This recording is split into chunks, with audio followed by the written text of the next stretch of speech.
भावनात्मक कहानी। एक खोई हुई याद। गांव में एक छोटा सा घर था जहां एक वृद्ध महिला सुमित्रा अकेली रहती थी। उसका एक बेटा था राहुल, जो शहर में काम करता था।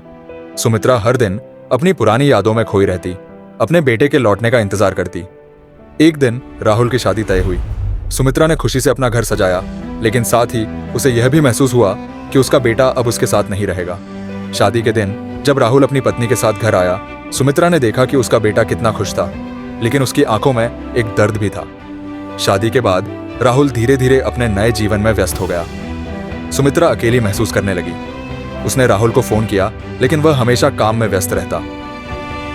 एक दिन सुमित्रा ने सोचा कि वह अपने बेटे को एक प्यारा सा खत लिखेगी, जिसमें वह अपनी भावनाएं साझा करेगी। उसने लिखा, मेरे प्यारे राहुल, तुम मेरे जीवन की रोशनी हो।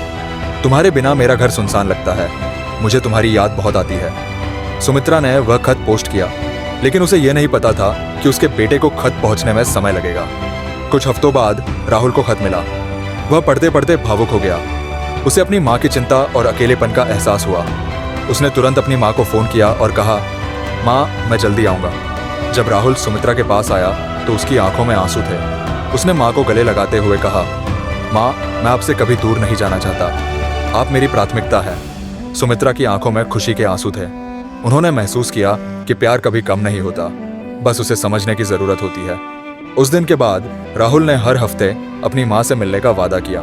इस कहानी ने सिखाया कि परिवार का प्यार हमेशा सबसे महत्वपूर्ण होता है और कभी कभी हमें अपने एहसासों को साझा करने में देर नहीं करनी चाहिए।